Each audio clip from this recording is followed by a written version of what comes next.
അസ്സലാമുഅലൈക്കും. അപ്പൊ ഞാൻ ഇന്ന് നല്ലൊരു ബ്രേക്ക്ഫാസ്റ്റിന് തയ്യാറാക്കാൻ പറ്റിയ ഒരു പത്തിരിന്റെ റെസിപ്പി ആയിട്ടാണ് വന്നത്. പത്തിരി വെച്ചാൽ പത്തിരിപ്പൊടി ഗോതമ്പ് പൊടി ഒന്നും വെച്ചിട്ടല്ല, ബ്രെഡ് വെച്ചിട്ടാണ് ഞാനിത് തയ്യാറാക്കുന്നത്. അപ്പം നമുക്ക് ഇതിലേക്ക് എന്തൊക്കെയാ വേണ്ടതെന്ന് നോക്കാം. 4 സ്ലൈസ്ഡ് ബ്രെഡ് എടുത്തിട്ടുണ്ട്, ഒരു വലിയുള്ളി കട്ട് ചെയ്ത് വെച്ചതാണ്, മല്ലിയില, അതുപോലെ മാങ്ങന്റെ പൊടിയാണ്, പിന്നെ വേണ്ടത് ചാറ്റ് മസാല, വറ്റൽമുളക്, ജീരകം. അപ്പൊ ഇത്രയും വെച്ചിട്ടാണ് ഞാൻ ഈ ഒരു സിമ്പിൾ ആയിട്ടുള്ള ഈ ഒരു പത്തിരി തയ്യാറാക്കുന്നത്. അപ്പൊ നിങ്ങൾക്ക് ഇത് കണ്ടിട്ട് ഇഷ്ടപ്പെടുകയാണെങ്കിൽ നിങ്ങൾ ഷെയർ ചെയ്യാൻ മറക്കരുത്. അപ്പം നമുക്കൊരു മിക്സിയുടെ ജാർ എടുക്കാം ഫസ്റ്റ്. ഇനി മിക്സിയുടെ ജാർ എടുത്തിട്ട് അതിലോട്ടേക്ക് ഈ ഒരു ബ്രെഡ് ഇങ്ങനെ പീസാക്കിയിട്ട് ഇട്ട് കൊടുക്കാം. ഈ ബ്രെഡ് ഒന്ന് പൊടിച്ചെടുക്കാൻ വേണ്ടിയിട്ടാണ്. അപ്പൊ ഈ ബ്രെഡ് പൊടിച്ചെടുത്തിട്ടുണ്ട്. ഇനി ഇതൊരു ബൗളിലോട്ടേക്ക് ഇട്ട് കൊടുക്കാം. അതിനുശേഷം കട്ട് ചെയ്ത് വെച്ച മല്ലിയില ഇട്ട് കൊടുക്കാം, വലിയുള്ളി കട്ട് ചെയ്ത് വെച്ചത് ഇട്ട് കൊടുക്കാം, ചാറ്റ് മസാല മാംഗോ പൗഡറും കൂടെ മിക്സ് ആക്കിയതാണ്, അത് ഇട്ട് കൊടുക്കാം. ഒരു 1/4 ടീസ്പൂണാണ് രണ്ടും എടുത്തത്. ജീരകം, വറ്റൽമുളക് നിങ്ങളുടെ എരിവിനനുസരിച്ച് വേണം ഇത് എടുക്കാൻ. 1 കപ്പ് പത്തിരിപ്പൊടി ഇട്ട് കൊടുക്കാം. ഒരൽപ്പം ഉപ്പ് ഇട്ട് കൊടുക്കാം. അതിനുശേഷം വെള്ളം ഒഴിച്ചു കൊടുക്കാം. അപ്പോൾ ഇതൊന്ന് മിക്സ് ആക്കി കൊടുക്കാം. വെള്ളം നോക്കിയിട്ട് ഒഴിച്ചു കൊടുത്താൽ മതി, കുറച്ചാക്കിയിട്ട് ഒഴിച്ചു കൊടുക്കാം. കാരണം ഇതൊരു ലൂസ് ബാറ്റർ അല്ല വേണ്ടത്, ഒരു തിക്ക് ബാറ്റർ ആണ് വേണ്ടത്. അപ്പൊ അതിനനുസരിച്ചിട്ട് വേണം വെള്ളം ഒഴിച്ചു കൊടുക്കാൻ. അപ്പൊ ഈ ഒരു ഗ്ലാസ്സിന് ഫുള്ള് വെള്ളം ഞാൻ ഒഴിച്ചു കൊടുത്തിട്ടുണ്ട്. അപ്പോഴാണ് കറക്റ്റ് പരിവായിട്ട് കിട്ടിയത്. ഈ ഒരു തിക്കാണ് ഇതിന് വേണ്ടത്. 2 ടീസ്പൂണ് തൈര് ഒഴിച്ചു കൊടുക്കുക ഇതിലേക്ക്. എന്നിട്ടൊന്ന് മിക്സ് ആക്കിയതിന് ശേഷം ഇനി വേണ്ടത് ബേക്കിംഗ് സോഡ ആണ്, ഒരൽപ്പം ഇട്ട് കൊടുക്കാം. അപ്പൊ ശരിക്കും ഒന്ന് മിക്സ് ആക്കിയതിന് ശേഷം ഇനി നമുക്കിത് ചുട്ടെടുക്കാം. ഇത് കുറച്ച് സമയം റെസ്റ്റ് ചെയ്യാൻ വെക്കേണ്ട ആവശ്യമൊന്നുമില്ല. ചൂടായി കിടക്കുന്ന നോൺ സ്റ്റിക്ക് പാനിലോട്ടേക്ക് കുറച്ച് നെയ്യ് ഒഴിച്ചു കൊടുക്കാം. നെയ്യോ ഓയിലോ വെളിച്ചെണ്ണ എന്താണോ നിങ്ങളുടെ കയ്യിലുള്ളത് അത് ഒഴിച്ചു കൊടുത്താൽ മതി. നെയ്യാവുന്ന സമയത്ത് നല്ലൊരു സ്മെല്ലായിരിക്കും.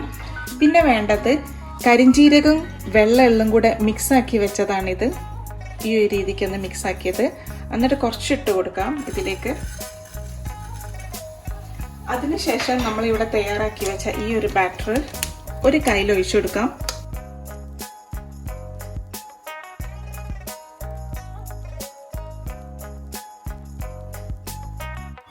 ഇത് ഒരുപാട് പരത്തി കൊടുക്കേണ്ട ആവശ്യമില്ല. പരത്തി കൊടുക്കുന്ന സമയത്ത് പൊട്ടിപ്പോകാൻ ചാൻസ് കൂടുതലാണ്. അപ്പൊ ഈ ഒരു വലിപ്പത്തിൽ മതി. ഇനി ഇതൊന്ന് അടച്ചു വെക്കാം. ഈ ഒരു ബാറ്റർ ലൂസ് ആണെങ്കിൽ നിങ്ങൾ കുറച്ചുകൂടെ പത്തിരിപ്പൊടി ഇട്ട് കൊടുക്കാൻ മറക്കരുത്. നമുക്ക് ഈ ഒരു തിക്കിനാണ് വേണ്ടത്. കാരണം കുറച്ച് സമയം വെക്കുമ്പോഴേ കുറച്ച് ലൂസ് ആവാൻ ചാൻസ് ഉണ്ട്. അപ്പോഴേ പത്തിരിപ്പൊടി ഇട്ട് കൊടുത്താൽ മാത്രം മതി കേട്ടോ. അപ്പോൾ ഇതൊന്ന് മറിച്ചിട്ട് കൊടുക്കുന്നതിന് മുമ്പ് ഒരല്പം കൂടെ നെയ്യ് ഇട്ട് കൊടുക്കാം. ഇത് ശരിക്കും എന്തൊരു നല്ല സ്മെല്ല് അറിയോ, പറഞ്ഞറിയിക്കാൻ പറ്റാത്തൊരു സ്മെല്ലാണ് വരുന്നത്. കാരണം ചാറ്റ് മസാലയും മാംഗോ പൗഡറൊക്കെ ഇട്ട് വെച്ചതല്ലേ, ശരിക്കും ഒരു ഡിഫറെന്റ് ഫ്ലേവർ തന്നെ ആയിരിക്കും കേട്ടോ ഇത്. ഇതിന് വേറെ കറിന്റെ ആവശ്യമൊന്നുമില്ല. ഈ ഒരു പത്തിരിയും ഒരു ഗ്ലാസ് നല്ലൊരു ചായ ഉണ്ടെങ്കിൽ സംഭവം പൊള്ളിയായിരിക്കും കേട്ടോ.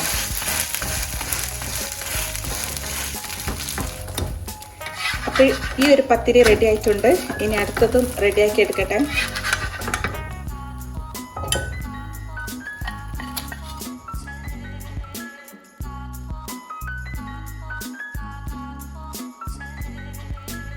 ഇനി ഇതിൻ്റെ കൂടെ ബെസ്റ്റ് കോമ്പിനേഷൻ എന്ന് പറയുന്നത് നല്ലൊരു ചായ ആണ്. ഇതിന് വേറെ കറിൻ്റെ ഒന്നും ആവശ്യമില്ല. കാരണം ഈ ഒരു പത്തി അത്രയ്ക്ക് ടേസ്റ്റാണ്.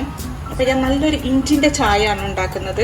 അപ്പോൾ വെള്ളം ഒന്ന് തിളച്ചിരിക്കുകയാണ്. അപ്പോൾ അതിലോട്ടേക്ക് ഇഞ്ചിയാണ്, ചെറിയ പീസ് ഇഞ്ചി ചതച്ചതിട്ട് കൊടുക്കുകയാണ്. ഒരൽപ്പം ബിരിയാണി മസാല ചേർത്ത് കൊടുക്കാം. നിങ്ങളുടെ മധുരത്തിനനുസരിച്ചിട്ട് പഞ്ചസാര ചേർത്ത് കൊടുക്കണം. എനിക്ക് സ്ട്രോങ് അധികം ഇഷ്ടമില്ല, അപ്പോൾ ഞാൻ കുറച്ച് പൊടിയെ ചേർക്കുന്നുള്ളൂ. നല്ല സ്ട്രോങ് ഇഷ്ടമുള്ളവരെ അധികം പൊടി ചേർക്കണം. ഒരല്പം പാൽ ഒഴിച്ചു കൊടുക്കാം. ഇനി ഇതൊന്ന് ശരിക്കൊന്ന് തിളക്കട്ടെ. അപ്പോൾ ഈ ചായ ശരിക്കും തിളച്ച് വന്നിട്ടുണ്ട്. ഇനി ഫ്ലെയിം ഒന്ന് ഓഫാക്കി കൊടുക്കാം. അപ്പോൾ ഈ ജിഞ്ചർ ടീ ഇവിടെ റെഡി ആയിട്ടുണ്ട്. അപ്പോൾ ഈ ജിഞ്ചർ ടീയും ഈ ബ്രെഡോട് വെച്ചിട്ടുള്ള പത്തിരിയൊക്കെ റെഡി ആയിട്ടുണ്ട്. അപ്പോൾ നിങ്ങൾ എന്തായാലും ഇത് ട്രൈ ചെയ്യണം, നിങ്ങൾക്ക് ഇഷ്ടപ്പെടും. അത്രയ്ക്ക് ടേസ്റ്റാണ്, പറഞ്ഞറിയിക്കാൻ പറ്റാത്തൊരു ഫ്ലേവറാണ് അതിൻ്റെ കൂടെ ഈ ഒരു കോമ്പിനേഷന് വേറൊരു കറീൻ്റെ ആവശ്യമില്ല. ശരിക്കും നല്ല സോഫ്റ്റുമാണ് ഇത് കേട്ടോ. എത്ര സമയം വേണമെങ്കിലും നിങ്ങൾക്കിത് വെക്കാം, ഒന്നും ആകത്തൊന്നുമില്ല. പക്ഷെ ചൂടോടെ കഴിക്കുമ്പോഴാണ് കൂടുതൽ ടേസ്റ്റ്. ഇത് കണ്ടില്ലേ, ശരിക്കും ഒരു ഹെൽത്തിയും കൂടെ ആണ് കേട്ടോ ഇത്.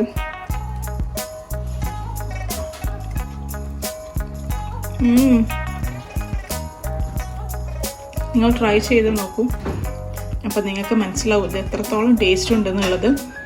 അപ്പോൾ ഇനി നല്ല റെസിപ്പി ആയിട്ട് ഞാൻ ഇനിയും വരുന്നതായിരിക്കും. അസ്സലാമു അലൈക്കും. ഇഷ്ടപ്പെട്ടാൽ നിങ്ങൾ ഷെയർ ചെയ്ത് കൊടുക്കണം.